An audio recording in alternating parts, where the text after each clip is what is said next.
Iya kan? Misalnya nggak mau gede ya, Nggak nggak mau mau. gede. Itu kan menginginkan sesuatu yang nggak bisa kan? Iya kan? Iya. Nah itu yang bikin stres sebenarnya. Bukan bukan ini sebenarnya stres itu kan lebih banyak karena itu ya Kak Brilian ya. Stres itu kan sudah lama sebenarnya prosesnya, tapi traumanya ada. Dan trauma itu ternyata masih ada di dalam bawah sadarnya, lalu dipicu oleh pendekatan suami di malam pertama, trauma yang ada di dalam sadar itu muncul. Lalu dia gemeter, ketakutan, jerit-jerit. Saya itu sering mengatakan gini ya, kalau orang ngotot di fikih, tidak memahami konteks latar belakang, tidak itu fikih bisa menjadi dalam tanda petik malapetaka, Mbak. Dalam tanda petik loh ya, ini saya jangan dibilang anti fikih, saya fikih banget. Menghilangkan trauma, menghilangkan fobia, membersihkan alamul batin kita itu sebenarnya sangat vital dalam perjalanan spiritual, Mbak. Karena banyak sekali sebenarnya orang itu secara keilmuan cukup, secara ilmu cukup, tetapi ilmu tidak berdaya menghadapi bawah sadar, Mbak. Tidak berdaya menghadapi trauma, tidak berdaya memang. Karena orang trauma ini kalau bicara neuroscience ya, Mbak. Orang trauma ego manusia hanya mencari pembenaran, tidak pernah mencari kebenaran. Dekne iku wis menyimpulkan dulu baru digoleki alasane. Nice. Iya. Dia sebenarnya nggak mau gitu, nggak mau misalnya nggak mau bersatu misalnya. Bukan nggak mau bersatu, kalau bersatu mau semua ya. Saya nggak mau nurutin dia gitu. Karena dia menyalahi ini. Baru dia nyari alasan, baru buka kitab. Nah orang pinter kan gak iso, Mbak. Iya. Iya kan? Iya. Orang nyari alasan kalau nggak pinter nggak bisa. Makanya ilmu itu bisa jadi malapetaka.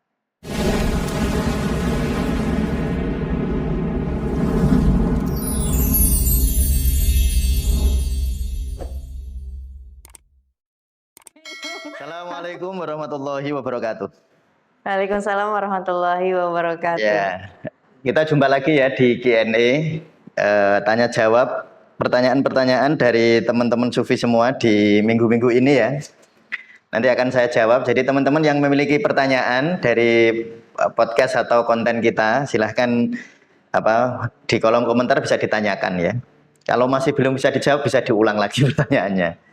Ya, dalam dalam satu kali kesempatan ini kita akan menjawab beberapa pertanyaan, mungkin 5 atau 6 pertanyaan ya. Silahkan Mbak Brilian, ada pertanyaan apa? Ya. Ini ada pertanyaan dari channel YouTube, ya. Dari Rita Pertiwi 3978. Pertanyaannya, pikiran kan kadang-kadang datang tiba-tiba, tanpa bisa kita kontrol.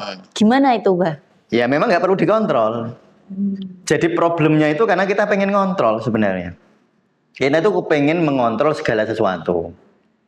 Nah gini, lalu memang nggak boleh ngontrol, ya boleh. Kontrol lah, kalau nggak bisa ya sudah, ya diterima aja nggak bisanya gitu loh. Jadi sebenarnya semua pintu gerbang penyelesaian masalah itu sebenarnya qanaah ya, atau menerima apa adanya, termasuk menerima terhadap ketidakmampuan kita untuk mengontrol sesuatu. Nah kalau sesuatu nggak bisa dikontrol, lalu kepengen dikontrol, padahal nggak bisa, kan bikin stres. Misalnya Kak Brilian pengen kecil lagi, iya kan? Misalnya nggak mau gede ya, nggak mau gede, itu kan menginginkan sesuatu yang nggak bisa kan? Iya kan? Nah itu yang bikin stres sebenarnya. Bukan ini, sebenarnya stres itu kan lebih banyak karena itu ya Kak Brilian ya. Stres itu karena kita ingin mengontrol sesuatu yang nggak bisa dikontrol. Iya, misalnya yang sederhana ya, respon orang terhadap kita. Mbak Brilian sudah melakukan kebaikan. Apakah yang Mbak Brilian orang objek kebaikan tadi mau berterima kasih atau tidak, itu nggak bisa kita kontrol, Mbak. Lalu apakah dia membalas kebaikan kita atau tidak, atau bahkan kadang-kadang tidak membalas kebaikan, mungkin malah menghina kebaikan kita. Itu bisa jadi, dan kita memang nggak bisa mengontrolnya. Yang bisa kita kontrol itu adalah di dalam diri kita yang bisa kita kontrol. Yang bisa kita kontrol itu respon kita. Ya itu bisa kita dalam tanda petik juga sih sebenarnya ya. Sebenarnya itu kan banyak hal. Kalau kita mau bicara sangat dalam ya Mbak Brilian ya. Respon kita, kan orang sering bilang begini, responmu itu tergantung dirimu sendiri, itu betul. Tetapi kalau yang dimaksud diri itu pikiran sadar, salah. Iya, pikiran sadar itu hanya memegang peran 7% tok, Mbak.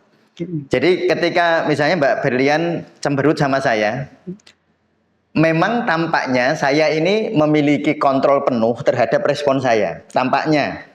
Tetapi kalau yang disebut saya ya, diri saya adalah kesadaran saya enggak. Cara saya merespon tergantung pendidikan saya di masa lalu, Mbak. Tergantung memori saya di masa lalu. Dan pendidikan itu tergantung kita itu dicekoki apa oleh, cekoki dalam makna baik ya. Diberi apa, materi apa oleh guru-guru, dicontoni apa oleh orang tua. Kan itu kan banyak sekali. Jadi sebenarnya respon itu betul memang di dalam kendali kita, tetapi kalau dimaknani dalam kendali itu adalah kesadaran atau sadar atau konsius, enggak. Karena respon itu tidak tergantung. Kan banyak orang gini, Mbak, kepengen saya baik tapi belum bisa. Contoh yang paling sederhana gini, mau sholat tapi males. Ini contoh ya, contoh ini mungkin banyak orang kan mengalami kayak gitu. Mau sholat tapi males. Pikirannya mau sholat, konsiusnya, tapi diganduli oleh subconscious atau alamul batin. Maka sebenarnya prosesnya tazkiyatun nafas itu sebenarnya bukan sekedar pendidikan seperti jenengan Kak Belian dengerin saya podcast begini. Karena tergantung banyak hal, misalnya trauma. Contoh ini gini Kak ya, ini contoh yang sering banget di tasawuf Indonesia itu kita hadapi ya. Ini contoh ya. Ini contohnya agak ekstrim Kak Brilian ya. Jadi ada seorang istri pengantin baru. Ini seorang istri dideketi suaminya ketakutan, Mbak. Padahal dulu waktu nikah itu baik-baik saja, awal pendekatan sampai lamaran gini itu baik-baik. Tapi setelah menikah gitu, tiba-tiba nyun sewu di kamar di malam pertama dia ndredeg ketakutan ketemu suaminya itu. Jadi nyun sewu ketika mau malam pertama gitu terjadi reaksi luar biasa yang dia sendiri bingung gitu. Jadi si Mbak ini sendiri bingung mengapa suami saya bisa takut gitu. Padahal dulu enggak. Itu kan seakan-akan kontrolnya itu tergantung dirimu. Ternyata enggak sesederhana itu. Itu sebenarnya proses trauma, Mbak. Nah, singkat ceritanya saya mau cerita itu ya. Jadi dulu si Mbak ini pernah mengalami pembulian seksual, kekerasan seksual yang luar biasa. Ya saya tentu tidak usah cerita detailnya ya. Nah, ternyata trauma dulu waktu dia SMP. Itu SMP, Mbak. Sekarang kalau dia usianya 22 gampangannya ya.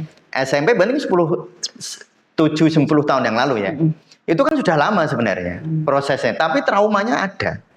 Dan trauma itu ternyata masih ada di dalam bawah sadarnya, lalu dipicu oleh pendekatan suami di malam pertama, trauma yang ada di dalam sadar itu muncul. Lalu dia gemeter, ketakutan, jerit-jerit. Sampai jerit-jerit, Kak. Sampai jerit-jerit lihat suaminya, ya nyun sewu ketika mau melakukan hubungan suami istri sama jerit-jerit dia itu.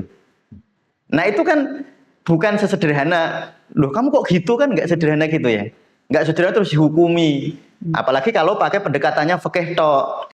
Saya itu sering mengatakan gini ya, kalau orang ngotot di fikih, tidak memahami konteks latar belakang, itu fikih bisa menjadi dalam tanda petik malapetaka, Mbak. Dalam tanda petik loh ya, ini saya jangan dibilang anti fikih, saya fikih banget. Ya, tetapi jangan kalau orang misalnya kejadian kayak gitu kan nggak bisa dihukumi, istri nggak mau melayani suami.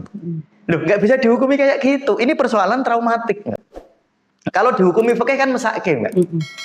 Ini ya, ini nanti pertanyaan sedikit nggak apa-apa lah. Ini mumpung saya sedang tentang ini ya. Karena Mbak Kak Belian tadi nanya gitu ya. Nah, jadi gini Kak. Kalau kita pendekatannya fikih misalnya, hanya hukum formal, hukum legal. Seorang istri tidak mau melayani suami dosa. Oke, itu fikihnya. Tetapi apakah fikih ini berlaku di sini? Nah, ini orang-orang pintar fikih harus jangan hanya menghukumi kamu nggak mau. Itu sebenarnya bukan nggak mau, nggak bisa. Itu hambatan atau ya. Kalau dalam bahasa ini bukan penolakan. Dia sebenarnya mau, tapi nggak bisa. Kan beda, Mbak. Beda. Kalau nggak mau dosa.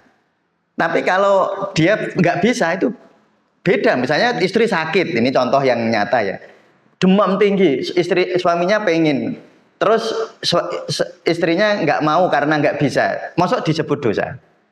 Dan ini termasuk itu.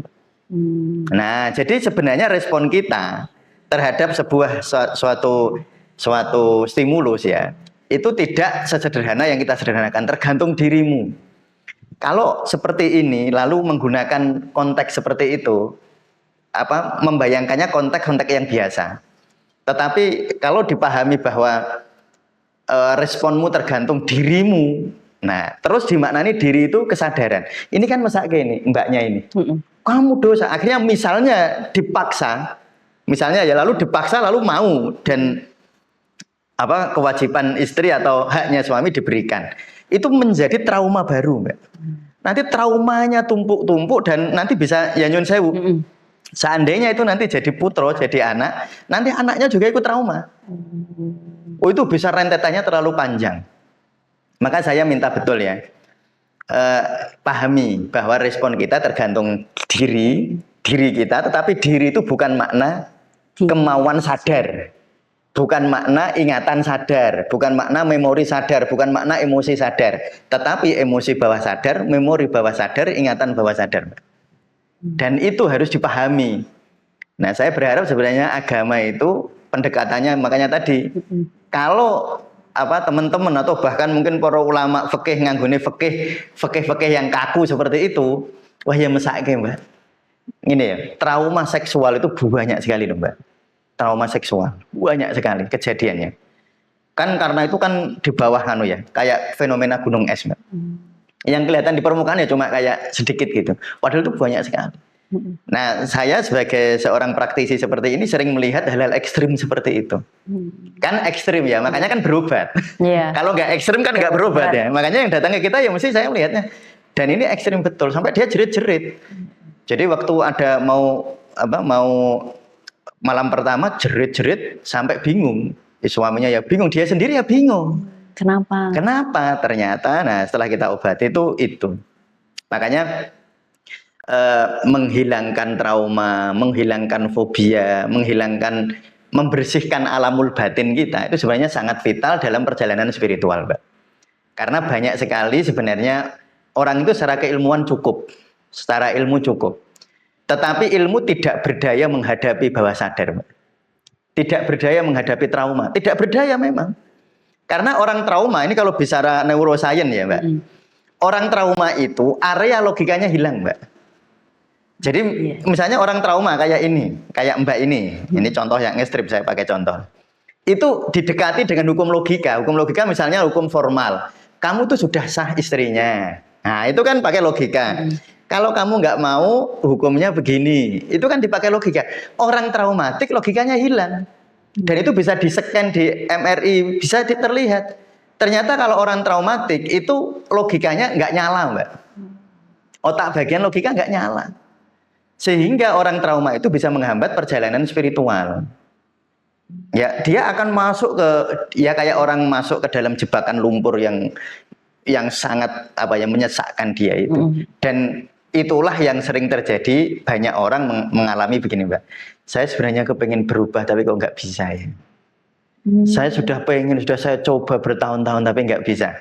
Nah, kalau sudah gitu, itu sebenarnya problemnya bukan di ilmu lagi. Nah, ilmunya sudah cukup, Mbak.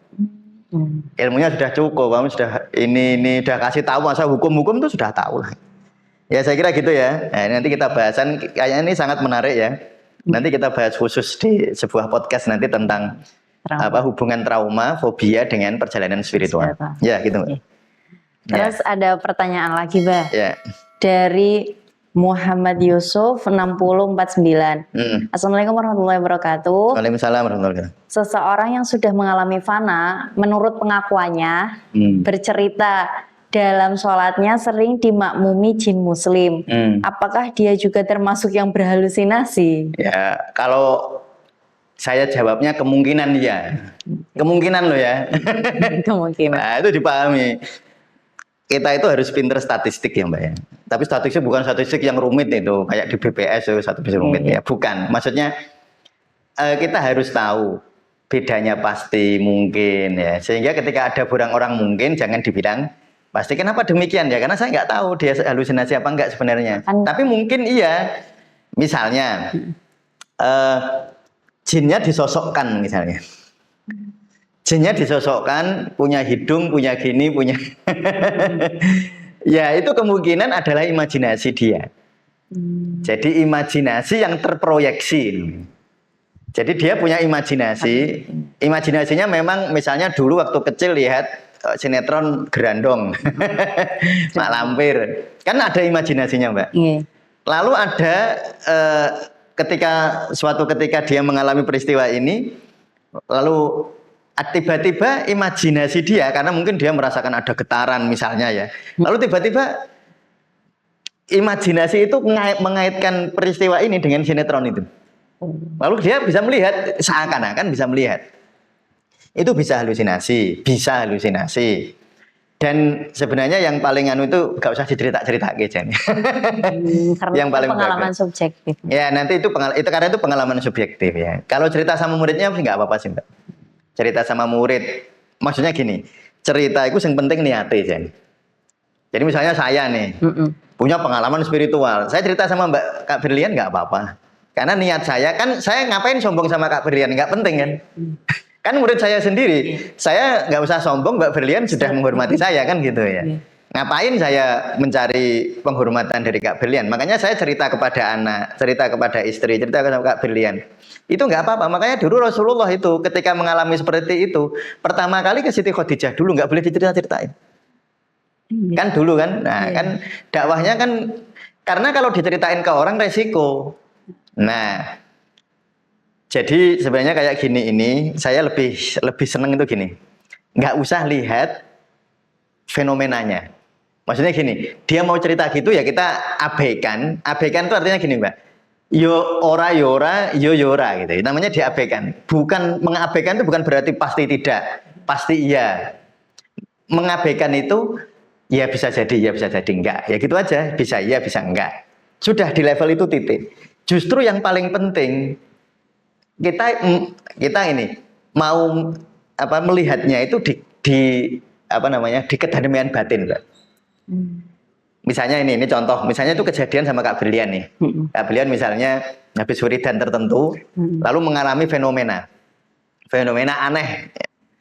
Terus itu sebenarnya fenomena spiritual nggak sih? Gitu. Itu dilihat. Kalau Mbak Berlian muncul kesombongan, nah berarti enggak. Kalau Kak Berlian muncul putus asa, berarti enggak. Tapi kalau beberapa hari itu Mbak Berlian jadi lebih damai, lebih tenang, berarti itu fenomena spiritual. Gitu aja nilainya. Karena kalau penilaian di substansi itu agak susah, bukan agak susah, dan memang nggak penting gitu loh, Mbak. Nggak penting ya, saya juga nggak menekuni kayak gitu saya. nggak saya tekuni. Fenomena-fenomena itu sering saya sendiri kan pernah mengalami fenomena orang sebut fenomena spiritual, tapi saya tahu saya stres itu.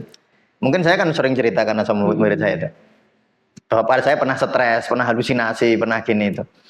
Nah ternyata cara paling baik menurut saya, menurut pengalaman saya itu mengabaikan. Mengabaikan itu tidak mengatakan iya, tidak mengatakan tidak. Ya sudah, jadi kayak cerita dongeng aja gitu. Enggak saya bener salah. Enggak penting. Dan jadi kalau ini pertanyaannya, apakah dia juga termasuk halusinasi? Jawabannya mungkin. Jawabannya bukan dia dan bukan tidak ya. Ya bisa ya bisa tidak, saya nggak tahu. Tapi sebenarnya yang paling penting, sebenarnya kalau kita sendiri yang mengalami itu yang paling penting gini. Setelah pengalaman itu yang muncul apa? Kalau yang muncul kedamaian batin, ketenangan jiwa ya berarti disyukuri. Tapi yang muncul tiba-tiba kok, wah tak cerita ke wong. Nah, misalnya ini ya, saya mau cerita sama dia, ini hebat ini saya. Nah, ini hati-hati kalau sudah gitu, Mbak. Kalau sudah gitu hati-hati betul. Kalau sudah gitu itu kecenderungannya nanti setan gampang masuk. Nah, nanti setan itu gampang masuk. Nah, orang kadang-kadang ya saya pernah sih lihat misalnya ada penceramah. Padahal khutbah Jumat. Khutbah Jumat kok cerita ngono. Saya kemarin ketemu jin. Jinnya bilang gini sama saya.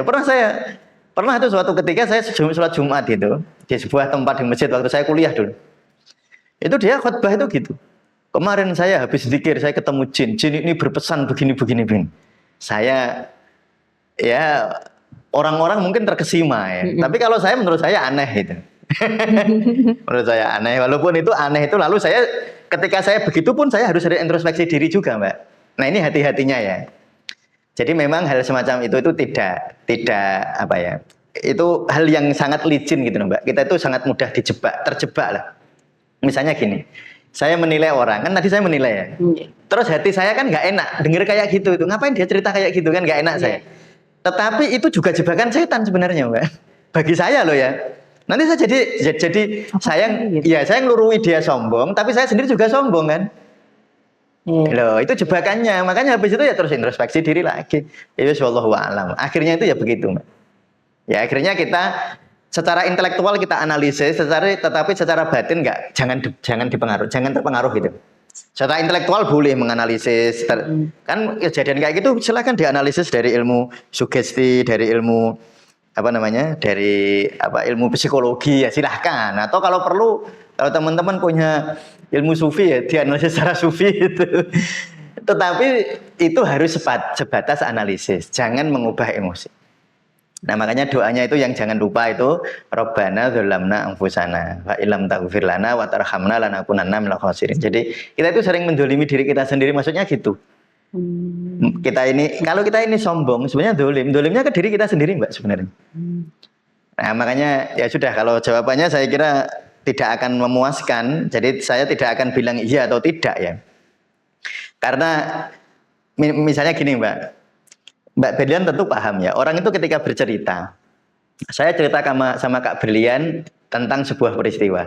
Lalu Kak Berlian cerita sama Mas Fatih, itu bisa dikurangi, bisa ditambahi, ya enggak? Iya betul. Nanti Mas Fatih cerita sama Mas Jawahir, bisa dikurangi, bisa ditambahi. Jadi ketika saya di sini ngomong A, di sana itu bisa A plus, bisa amin, bisa A plus plus plus, bisa amin min min gitu. Sehingga saya sering kali terutama ketika menghadapi pasien ya Mbak ya. Pasien itu kan seringnya mengeluh, dan mengeluh itu biasanya kan ada objeknya, ada objek orangnya gitu. Misalnya, Ustadz atasan saya itu dolim, Ustadz istri saya itu begini, Ustadz suami saya itu begini. Itu cerita dia. Nah saya bagaimana? Ya saya percaya tidak, tapi tidak percaya juga tidak, Mbak. Ya karena semua orang wajar dianggap benar kan, kepengen dianggap benar kan semua orang. Sehingga saya tidak masalah sebenarnya ketika menilai itu tidak masalah, tetapi jangan larut di dalam perasaan, apalagi harus terus muncul kesombongan itu. Nah itu resiko sebenarnya. Memang sulitnya, dalam tanda petik sulitnya perjalanan spiritual itu gitu, Mbak. Orang itu ketika perjalanan spiritualitasnya naik, otomatis kemampuan dia untuk merasakan getaran itu memang jadi lebih, Mbak. Jadi kalau seseorang itu getaran spiritualnya naik, perjalanan spiritualnya meningkat gitu di tangga yang lebih tinggi, ya tentu dia akan lebih waskito ya, lebih peka. Lebih peka gitu. Makanya ada kepekaan energi zikir ya. Ya itu ya. Dia itu lebih peka, tapi resikonya orang peka itu sombong enggak? Iya. Nah, itu resikonya orang peka itu kok bisa sombong, bisa takut. Gitu. Nah, bisa balikan. Bisa takut, bisa sombong. Jadi kalau di latihan kepekaannya itu kita bisa ajari. Tapi yang sulit itu sebenarnya di situnya. Menjaga kualitas batinnya. Misalnya memang ada orang yang memiliki kemampuan untuk bisa meraba perasaan orang. Dia bisa gampang peka tadi. Dia melihat orang ini kayaknya kayak gini gitu. Itu ujian loh, Mbak. Itu ujian. Nah, jadi ketika itu terjadi, itulah pentingnya bersyariat. Tetap sing diugemi ku syariat, gitu loh. Jadi misalnya ya, ini contoh. Orang yang peka itu bisa merasakan, oh anak ini gampang mencuri misalnya ya. Terus ini perasaan bahwa dia merasakan bahwa seseorang ini gampang mencuri, itu masih perasaan, belum ada syariatnya. Tindakan kita jangan berdasarkan perasaan. Nah itu beratnya di perjalanan spiritual. Kita itu dalam tanda petik tahu, tapi nggak boleh mengambil sikap. Ya karena belum bersyariat gitu. Kan ada hukum kalau syariatnya muncul. Kalau dia benar-benar mencuri, baru ada hukumnya. Atau ada bukti, nah kita baru bisa boleh mencari gitu. Tapi kalau masih sekedar baru pertemu pertama gitu. Oh anak ini kira-kira kayak gini. Itu kan masih di alam, ya saya nyebutnya di alam hakikat ya. Tetapi belum bersyariat. Makanya mengapa di dalam tasawuf itu betul-betul kita harus berpegang pada syariat, karena banyak hal nanti, yaitu tadi Mbak, kita tuh sangat peka, dan kepekaan itu kadang-kadang membuat kita jadi suudon. Oh, iya. Nah, itu ini muncul ke suudon itu. Padahal itu kan muncul dari kepekaan kita. Nah, makanya berpeganglah kepada syariat. Selama itu belum jadi syariat, belum jadi kenyataan, nggak usah dihukumi, ya gitu. Hukumi nggak jadi syariat wae. Nah, gitu ya. Saya kira gitu. Ya, silakan ada lagi. Ada, Mbak. Ya. Pertanyaan dari Rosel 7909. Matur nuwun penjelasanipun Ustadz. Ya. Cara menyadari perasaan yang muncul dalam diri, terus menerima perasaan itu. Jika sulit menerima perasaan itu, minta tolong Allah Subhanahu Wa Taala untuk mampu menerimanya. Ya, bagus itu. Itu sebenarnya bukan pertanyaan ya. Tapi itu saya kira itu sangat baik ya. Nah, itu sangat baik saya kira. Jadi benar. Kita misalnya ada sesuatu kejadian, ya terima kan gitu teorinya. Faktanya nggak bisa kan gitu. Ya. Beda loh, ini teori sama fakta.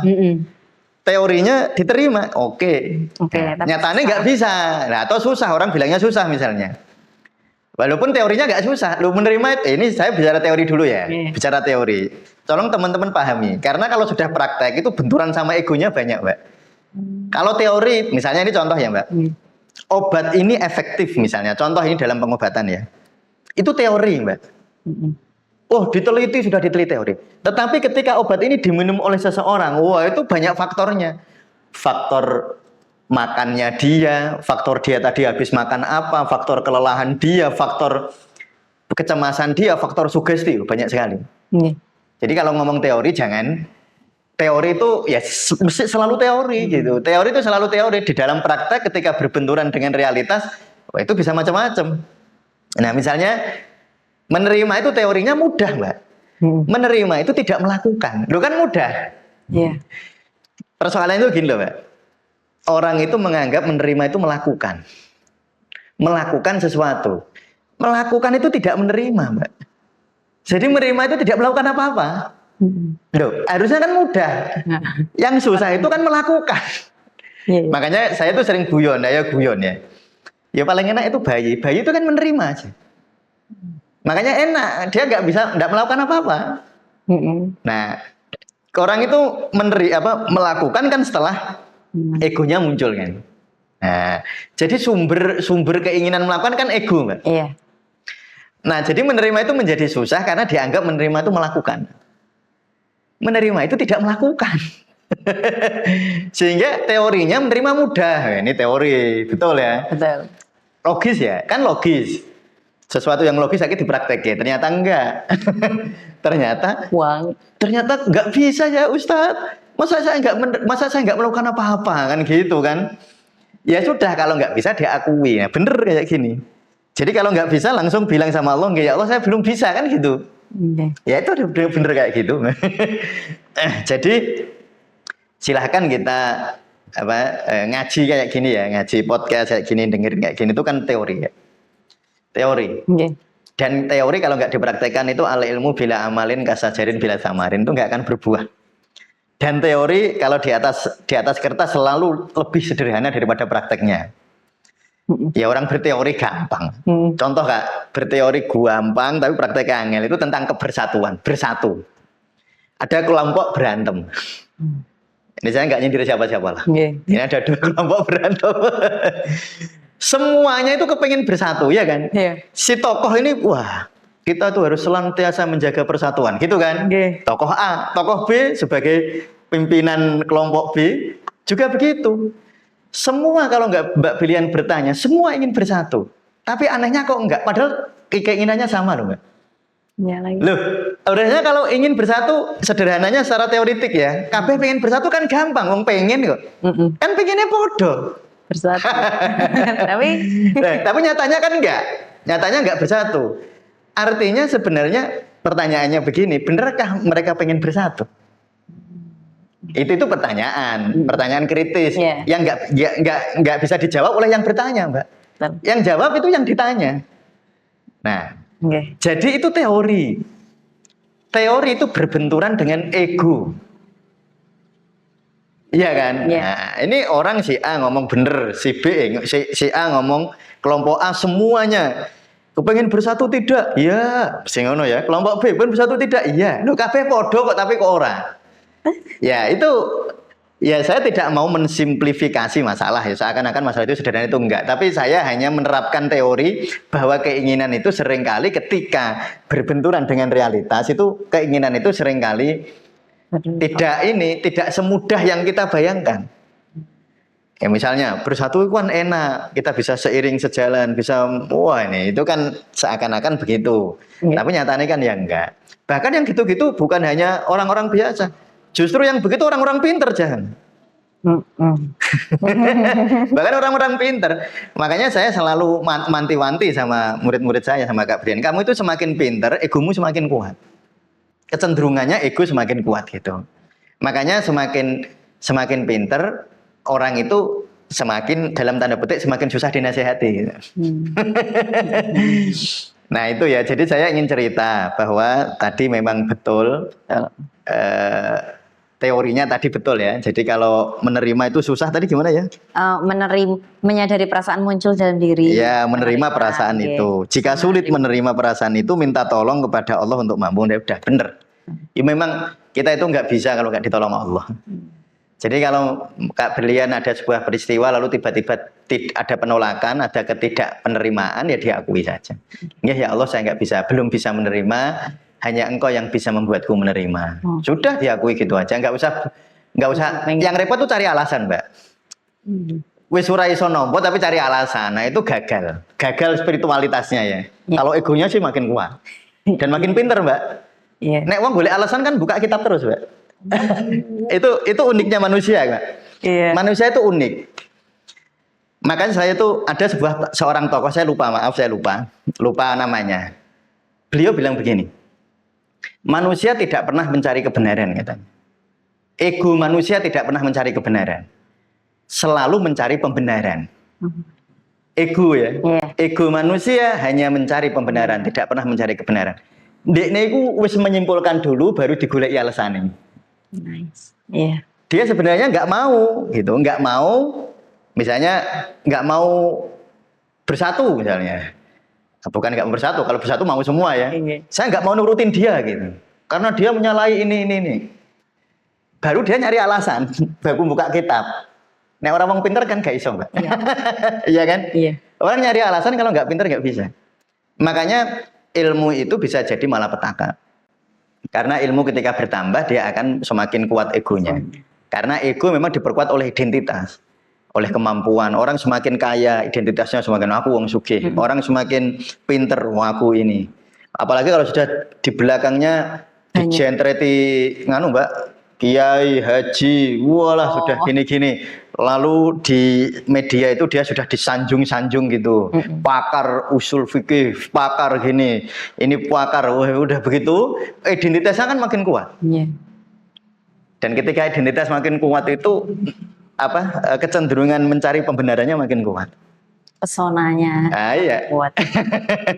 Dan ketika ini resikonya hidup di dunia media sosial, Mbak.